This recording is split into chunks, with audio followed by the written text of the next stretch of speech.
మన ముకుందాలో Christmas and new year offer విఏపై ఫ్లాట్ 10% తగ్గింపు. వివరాలకి సంప్రదించండి.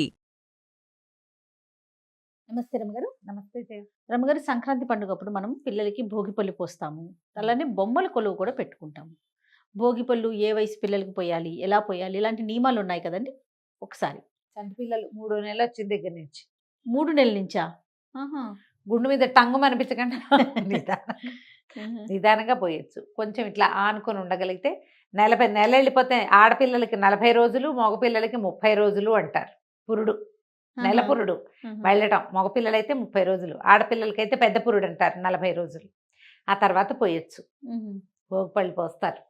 అక్కడి నుంచి మొదలుపెట్టి 9వ ఏడు లోపల 10 ఏళ్ళు వచ్చే లోపల పోస్తారు. నాకు కూడా గుర్తు, నాకు 10వ ఏట కూడా నేను భోగిపళ్ళు పోయించుకున్నట్టే జ్ఞాపకం నాకు. ఓ, మా ఇంట్లో అందరు బుడ్డబడ్డ పిల్లలుగా నా తర్వాత కూడా ఎవరో చంటివాడు ఉంటే వాడిని ఒళ్ళో కూర్చోబెట్టుకోవాలి. ఈ 9-10 ఏళ్ల పిల్లలు చంటి పిల్లల్ని ఒళ్ళో కూర్చోబెట్టుకుంటారు. వీళ్ళకి కూడా పోసేసేవాళ్ళు. మా నాయనమ్మతో పోయించుకున్నాను, నాకు గుర్తుంది. 9-10 సంవత్సరాల వయసు వచ్చేదాకా. ఆ తర్వాత అప్పటికి నేను ఇంత గిట్టుకుని బుజ్జిగా ఉండేదాన్ని, చిన్నపిల్లగా ఉండేదాన్ని. ఆ తర్వాత కొంచెం పొడుగు వచ్చాను, కానీ ఆ వరుస అందరి పిల్లల్ని కూర్చోబెట్టి పోసేది మా నాయనమ్మ. ఎవరింటికి వెళ్ళినా సరే పిల్లలందరికీ పోసేయటమే. పిల్లలు అంటే ఎవరి పిల్లలైనా సరే అందరికీ పోసేసేవాళ్ళు.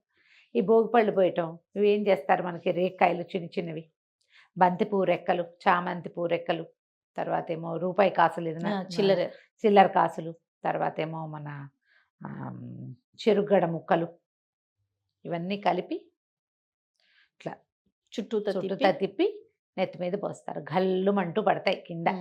ఆ గల్లుమన్నవి ఎవరైనా ఏరుకోవటం. ఎవరి నెత్తి మీద పోసారో వాళ్ళు తినకూడదు ఆ రేగు పళ్ళని, వేరే వాళ్ళు ఎవరైనా తినచ్చు. ఓకే. ఆ కాసులు ఏరుకోవటం అవన్నీ గొప్ప సరదాగా ఉండేది చిన్నప్పుడు. భోగిపళ్ళల్లో వేసిన కాసులు ఏరుకునే సరదా కూడా ఉండేది. క్రమంగా అవన్నీ పోయినాయి కదా జయ. ఇప్పుడు ఆ కాసులు లేవేం లేవు. మేము వాళ్ళు ఎవరింటికో వెళ్తే నాకు గుర్తుండి వాళ్ళు మరమరాలు పోసారు పిల్లల నెత్తి మీద. నేను చూసాను రమ్మగారు, రేగిపళ్ళలో మరమరాలు కలిపి పోయటం. మరమరాలు, రూపాయి కాసులు ఏవో పోసారు, అన్నీ కలిపి పోస్తారు. మేము అవే పోస్తున్నారు. బోడలు పోయటం అంటారు. శనగలు, రేకాయలు, బంతిపూలు కలిపి పోసారు ఒక చోట. శనగలు కూడా కలుపుతారు అందులో, అవి కూడా కలుపుతారు. రేగిపళ్ళు, ఈ భోగిపళ్ళు పోయటం. దానికి ఒక పాట కూడా ఉంది, చిట్టి చిట్టి రేగి పళ్ళు అని. చిట్టి తలపై భోగి పళ్ళు అని ఒక భోగిపళ్ళ పాట ఒకటి ఉంది. ఆ పాట పాడుతూ నెత్తి మీద పోయటం. చంటి పిల్లల దగ్గర నుంచి కాస్త పెద్ద 9-10 ఏళ్ళు వచ్చేదాకా భోగిపళ్ళు పోయొచ్చు. ఎవరైనా పేరెంటాలు నలుగురు వస్తే శనగలు, చెరుకు ముక్కలు, అరటిపళ్ళు, దోసపళ్ళు, తాంబూలాలు ఇవ్వటం. ఎందుకు పోస్తారు రమ్మగారు భోగిపళ్ళు? ఈ పిల్లలకి ఉన్న పీడ పోతుందని జయ. పిల్లల్లో చీడపీడలు ఏర్పడతాయి. ఇవన్నీ డిసెంబరు నెల అంతా జలుబులు, జ్వరాలు, దగ్గులు. అవును, అవి ఎక్కువ. చుట్టుపక్కల ప్రాంతాల్లో మరణాలు, డిసెంబర్లో మరణాలు ఎక్కువగా వింటాం. అవును అవును. అలాంటి వాటి తాలూకు ఇవి ఏమైనా ఛాయలు వీళ్ళ చుట్టూతా ఉంటే అవి పోవడం కోసం అంటారు. సూర్యగ్రహం యొక్క అనుగ్రహం లభిస్తుంది అంటారు. ఆరా పుల్లవుతుంది, మనకు ఆరా ఉంటుంది కదా, ఆ చీడ అవి పోయి ఆరా పుల్లవుతుందని పోస్తారు. పురాతన సాంప్రదాయం. మగపిల్లలకు కూడా పోస్తారు. మగేమిటి ఆడేమిటి పిల్ల అంతే. నెల వెళ్ళిన తర్వాత అది 40 రోజులు వెళ్తే ఆడపిల్లలకి అక్కడి నుంచి 9-10 ఏళ్ళు వచ్చేదాకా పోస్తారు. అందరికీ పోసేస్తారు. ఇప్పుడు తక్కువ కదా, ఒక ఇంటికి ఒక పిల్లాడు ఉంటే గొప్ప అమ్మా. అవును. ఇదివరకు ఎంతమంది కుప్పలు తెప్పలుగా అందరం పిల్లలమే ఉండేవాళ్ళం. గుంపులు ఉండేవి. ఇప్పుడు గుంపులు లేవుగా. ఈ భోగిపళ్ళు పోయటము, తర్వాత బొమ్మల కొలువులు పెట్టుకోవటం బాగా కనపడుతుంది. మేము ఎన్నేళ్ళలో పెట్టాం. ఇప్పటికీ మా వాళ్ళ ఇళ్లలో ఉన్నాయి బొమ్మల కొలువులు. పురాతన పద్ధతే కదా. ఈ బొమ్మల కొలువులకి ఏంటంటే మనం ఎప్పటి నుంచో ఉన్న బొమ్మలు కాకుండా కొత్త బొమ్మలు, ఏటా కొత్త బొమ్మ కొనాలని ఒకటి. దీనికి మేమేం చేసేవాళ్ళని తెలుసా, ఏ తిరుపతి, మద్రాసు ఎక్కడికైనా వెళ్తే అక్కయ్యలు అండక్క వాళ్ళు బొమ్మల కోసం, రామ కోసం, సుందర్ కోసం అట్లా పట్టుకొచ్చేది. మా అక్కయ్య పట్టుకొచ్చేవాళ్ళు. మేము కూడా అలాగే కొనేవాళ్ళం.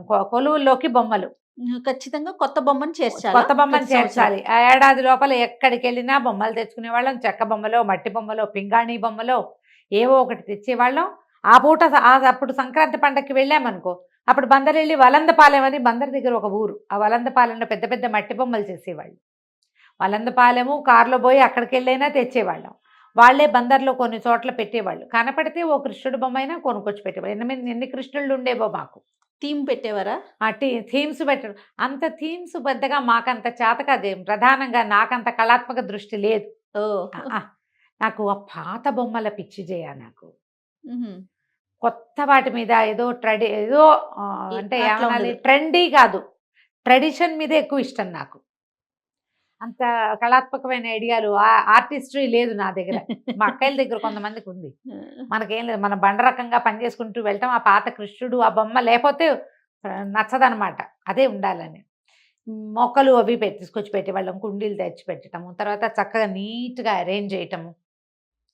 ఒక దీని ప్రకారం పైన కృష్ణుడు, తర్వాత లక్ష్మీదేవి, సీతారాముల సెట్టు, మ్. తర్వాత కొంచెం సోషల్ బొమ్మలు, 3 కోతులు, అవి రకరకాల కృష్ణ ప్రతిమలు, తర్వాత ఏమో ఈ కొండపల్లి బొమ్మలు. కొండపల్లి బొమ్మలు థీమ్ ప్రకారం దొరుకుతాయి కదా, అవునవును. ఇంకా అవి కూడా కొనేవాళ్ళం. పింగాణి బొమ్మలు ఎప్పటెప్పటెప్పటెప్పటెప్పటెప్పో. అసలు మాకు మా చిన్నక్కయ్య, మా రెండోక్కయ్య మద్రాసు ఇచ్చారు. తర్వాత వాళ్ళు ఇక్కడే ఉన్నా కూడా మద్రాసు బొమ్మలు బోల్డ్ ఉండేవి మా దగ్గర. ఓహో. ఏటా మా అక్కయ్య వెళ్ళొచ్చేది చెన్నై అప్పట్లో. ఆ. పిల్లల్ని తీసుకుని వెళ్ళేది, వచ్చేటప్పుడు తనకి బొమ్మలు తెచ్చుకునేది, మాకు కూడా తెచ్చేది. ఇంట్లో కూడా అక్కయ్య వాళ్ళకి కొలువు ఉండేది. మా పెద్దక్కయ్యకి వేరే కొలువు, ఆండక్కయ్య కొలువు, విద్యక్కయ్య కొలువు, మాది, మా జయక్క వాళ్ళది, ఎవరి వాళ్ళవి కొలువులు. మా ఊళ్ళో ఏమో రంగపెద్ద గారింట్లో బొమ్మలు, రామంజం పెద్దనాన్న గారింట్లో బొమ్మలు, రంగపెద్దనాన్న గారింట్లో బొమ్మలు, అట్లా అందరి ఇళ్లలో బొమ్మలు. బొమ్మల్లో గుమ్మడికాయలు, దోసపళ్ళు పెట్టడం కూడా పద్ధతిగా ఉండేది. మ్హూ. మళ్ళీ పాటలు పాడడం, పేరెంటాలు చేయటం, తప్పకుండా బొమ్మలకి పేరెంటం చేసేవాళ్ళం మేము. ఇప్పుడు నేను కూడా బొమ్మల కొలువు పేరెంటాలకు వెళ్తాను.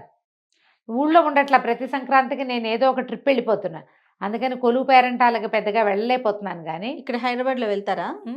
పిలుపులు ఉన్నాయి. ఇక్కడి నుంచి కూడా పిలుపులు ఉన్నాయి. ఈ కొలువులు పెట్టటం, ఈ కొలువు పెట్టినప్పుడు అందులో గౌరీదేవిని పెట్టుకుంటాను జయ. గౌరీ మాకు ఇట్లా నిలువుగా చేసే అలవాటు. గౌరీని పెట్టడం, పొద్దున బొమ్మలు పెట్టాక గౌరీదేవిని చేసి పెట్టడం, గౌరీదేవికి దీపారాధన, ఆమెకు తాంబూలం సమర్పించడం, రోజు ఖచ్చితంగా 2 పూట్ల ఏదైనా నివేదన చేసి పెట్టాలి తప్పకుండా. 5 ఏళ్ళు దాటితే పిల్లలకి 5 ఏళ్ళు నిండాక ఆడపిల్లలతోటి బొమ్మలు పెట్టించడం. ఓకే. ప్రతి వాళ్ళు ఇట్లాగే చేయాల్సిందే. మాకు అమ్మ ఇంటే నేను కూడా ఇక్కడ పెట్టేదాన్ని బహుశా. అదే కదా. లేకపోవడంతో నేను ఇంకా మా వాళ్ళ ఇంట్లో లేదు. నాకు సరదాకి నేను స్టార్ట్ చేసుకునేదాన్ని. ఆడపిల్లలు లేకపోవడంతో అన్నీ నేనే చేయాల్సి వస్తా కదా. అవును. అందుకని ఇక మెల్లిగా నేను సర్దు కూరుకున్న, మగపిల్లలకి ఏముందిలే, రేపు పొద్దున ఎవరైనా వచ్చి వాళ్ళ సరదా ఉంటే ఇంక అప్పుడు చూడొచ్చు అని. బొమ్మలు పెట్టడం అంటే ఒట్టి బొమ్మలు పెట్టడము, భోగిపళ్ళు పోయడం అంటే ఒట్టి భోగిపళ్ళు పోయటము కాదు. దీనికి పేరెంటం చేసుకోవాలి. అది నలుగురిని పిలిచి మన కొలువు చూసి తాంబూలం తీసుకెళ్ళాలి, పిల్లవాడికి భోగిపళ్ళు పోసి తాంబూలం తీసుకెళ్ళాలి. ఇప్పుడు ఇందులో ప్రధానమైనది ఏంటి, మనము తాంబూలం ఇవ్వటం. అది ముత్తైదువులు మనం ముత్తైదువులు రావటము, వెళ్ళటము, పిల్లలు రావటము, పళ్ళు, తర్వాత ఏమో ఖర్జూరాలని, బొమ్మలని పంచిపెట్టడం. అవునవును. ఎక్కువగా పంచదార చిలకలు పంచిపెట్టడము, శనగలు ఇవ్వటము, పళ్ళు ఇవ్వటము, తమలపాకులు ఇవ్వటము, ఏదైనా తినుబండారాల పంపకము, అందరితో కలిసిమెలిసి ఉండటం, దోసపళ్ళు, తర్వాత గుమ్మడి పళ్ళు లాంటివి ఇవ్వటము. సోషలైజ్ అవ్వటానికి ఇది ఒక మంచి మార్గం చేయాలి. ఎవరైనా వస్తే ఊరికే బొట్టి ఇవ్వటం అంటే టిష్కి బొట్టు పెట్టడం కాదుగా, పాదాలకు పసుపు రాయటం, కాళ్ళకి పసుపు రాయటం, తర్వాత గంధం ఇవ్వటం, గంధం రాయటం, బొట్టు పెట్టడం, తాంబూలం ఇవ్వటం. ఇందులో పిల్లలు సాయంకాలం ముందెళ్ళి పేరెంటం పిలిచి రావటం, పేరెంటం పిలవడానికి వెళ్ళాలి, వచ్చిన పేరెంటాళ్ళకి ఇల్లు వాకిళ్ళు సవరించుకుని చక్కగా చాపలో జంపకానాల్లో పరవాలి, వచ్చిన వాళ్ళని కూర్చోబెట్టాలి, కాసిన 2-3 పాటలు పాడడం, బొమ్మలకి హారతి ఇవ్వటం. బొమ్మలకి హారతి ఇవ్వటం అనేది ఒక విధానం. అవును. ఎన్ని ఉన్నాయి, ఎంత ప్రాసెస్. ఇవన్నిట్లలో పిల్లలు సోషలైజ్ అవ్వటం, వచ్చిన వాళ్ళతో మర్యాదగా మాట్లాడటము, చక్కగా కూర్చోబెట్టడము, వినయంగా పసుపు రాయటము, అక్షింతలు వేయించుకోవటము, హారతులు ఇచ్చి పాటలు పాడడము. మేము బొమ్మల్ని ఎత్తేటప్పుడు కూడా పేరెంటం చేసేవాళ్ళం జయ. పెట్టేటప్పుడు బొమ్మలు ఎత్తేటప్పుడు ఏ రోజు ఎత్తుతారు అమ్మగారు? పెట్టిన రోజా, 3వ రోజా? 3 లేదా 5వ రోజు. 9 రోజులు ఉంచే విధానం కూడా ఉండేది. అప్పుడే అందరూ ఒకేసారి ఎత్తితే కష్టం, ఇవాళ వాళ్ళు ఎత్తితే రేపు ఎల్లుండి మేమెత్తి అలా కూడా జరిపేవాళ్ళం. అట్లా కూడా జరిపేవాళ్ళం. బొమ్మల్ని పడుకోబెట్టి కొన్ని బొమ్మల్ని హారతి ఇవ్వటమే. మరి వాటిని సంవత్సరం దాకా మళ్ళీ ఆ బొమ్మలకి ఇలా వెలుగులోకి వచ్చే అవకాశం ఉండదు కదా. బొమ్మలు ఉంటే వాటిని మానకూడదు, కొలువు ఉంటే మానకూడదు. మనం మళ్ళీ అన్నీ చేయలేకపోయాం, ఎవరికైనా అనారోగ్యాలు ఏమైనా ఇబ్బందులు ఉంటే 4 బొమ్మలైనా తీసుకొచ్చి సీతారాములైనా బయటపెట్టి గౌరీదేవిని పెట్టి దీపారాధన చేయాలి. ఈ నియమం ఉండేది. ఇప్పుడు మా అమ్మ వాళ్ళ ఇంట్లో కూడా అంతే. పెద్ద కొలువు పెట్టే అవకాశం లేకపోతే చిన్నవి 4 బొమ్మలైనా బయట పెట్టి గౌరీదేవిని పెట్టి హారతిస్తారు. 3 రోజులు ఉంచి 4వ రోజున పడుకోబెట్టి హారతి లాలిపాటలు పాడి ఈ పేరెంటాల రోజునేమో రకరకాల పాటలు ఎవరికి వచ్చిన అన్నమాచార్య కీర్తనలు వాళ్ళు పాడడం, హారతి పాటలు పాడడం. మా రంగపిన్ని ఎక్సలెంట్గా పాడేది. రంగపిన్ని పాటలు చాలా ప్రత్యేకం. రంగపిన్ని నోరెండిపోయే పాట పాడు, రంగా నీకిదే మంగళం పాడని వేరు వేరు పాటలు పాడించేవాళ్ళం. మేమందరం కూడా పాటలు పాడేవాళ్ళం. హారతి ఇవ్వటం తప్పకుండా.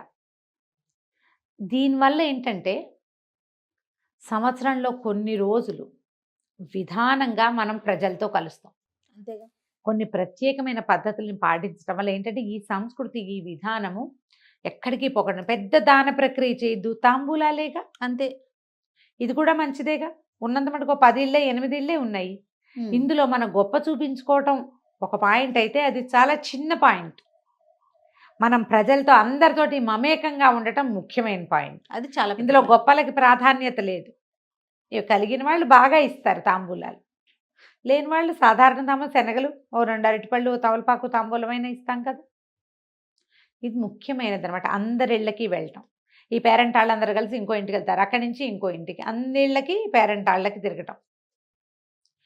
ఇది విధానంగా ఉండేది ఇది వరకు. మనం పిల్లలకి భోగిపళ్ళు పోసినా కూడా గుడ్డీ బ్యాగ్స్ అని అవని ఇవని, ఇప్పుడు ఏదైనా రిటర్న్ గిఫ్ట్లు చాలా అవును. వచ్చినాయి. అవంతా చేయకపోయినా పర్వాలేదమ్మా. చక్కగా కాసిన రేగిపళ్ళు, కొంచెం శనగలు, తాంబూలము, రవికల బట్ట ఇవ్వగలిగితే. ఇప్పుడు ఎంత రవికల బట్టలకు వచ్చి బోళ్ళు మాట్లాడాం మనం. అవును. అవన్నీ వద్దు. శుభ్రంగా కొబ్బరికాయలు ఇవ్వచ్చు, నారింజ పళ్ళు ఇవ్వచ్చు తాంబూలానికి. బత్తాయిలు, కమలాలు, అవి ఏమైనా బోళ్ళని రకాల పళ్ళు వస్తాయి. ఏ పళ్ళైనా ఇవ్వచ్చు. ఓ తమలపాకు, బక్క, ఒక పసుపు, 2 పసుపు కొమ్ములు ఎవరికైనా ఇవ్వటం మనకి మంచిది. అంతే. ఈ ఉత్తరాయణము ఈ కాలంలో ఇలాంటి వస్తువు ఇవ్వటం వల్ల ఎక్కువ ప్రయోజనాన్ని పొందుతాం. గ్రహశాంతులు కలుగుతాయి. ఈ దాన ప్రక్రియ వల్ల చాలా గ్రహాలు శాంతిస్తాయి. ఓకే. ముత్తైదువుకి ఇస్తే ఒక ఫలితము, కన్యకి ఇస్తే ఇంకొక ఫలితము, బాలురికి వస్తువులు పంచిపెడితే ఇంకొక రకం ఫలితము చెప్పబడుతుంది. ఇవన్నీ మంచివే. ఇవి పెళ్లి కాని పిల్లలకి మంచిది, చిన్న పిల్లలకి మంచిది. ముత్తైదులకి 5వ తనం వృద్ధి అవుతుంది. చిన్నపిల్లలకి ఇస్తే కనుక ఆయుర్వృద్ధి. అందుకని ఈ విధానం ఇది వరకటి నుంచి ఉండేది. ఎంత మటుకు చేస్తున్నామో ఇప్పుడు చేయగలిగినంత చేసుకోవచ్చు కదా. అంతే. సరదాగా ఉంటే మన ఇంట్లో 4 బొమ్మలు చక్కగా డిస్ప్లే లాగా పెట్టి, ఓ చిన్న థీమ్ ఏదైనా పెట్టి పిలుచుకోవచ్చు చేసుకోవచ్చు. చక్కగా. 4 పేరెంటాలో 10-15 మంది మన ఇంటికి వస్తారు. దానికోసం మనం ఇల్లు వాకిళ్ళు శుభ్రంగా ఉంచుకుంటాం, మనం చక్కగా తయారవుతాం. అవును. దానికోసం ఇంట్లో టీం వర్క్ ఉంటుంది. అందరం కలిసి పని చేయాలిగా. టీం వర్క్ కావాలి. ఇన్ని ప్రయోజనాలు ఉన్నాయి కాబట్టి పురాతన సాంప్రదాయాల్ని ముందుకు తీసుకెళ్దాం. అంతే. మన ఇంట్లో చిన్నపిల్లలు లేకపోతే భోగిపళ్ళు పోయొద్దు. ఉత్తరాయణానికి పేరెంటం చేసుకోండి చక్కగా. బొమ్మలుంటే పెట్టండి, లేకపోతే లేదు. కొలువుంటే మానేయకుండా పెట్టండి. అలా నిరమ్మ గారు బాగుంది కదా ఐడియా. చాలా బాగుందండి. నమస్తే. నమస్తే జీ.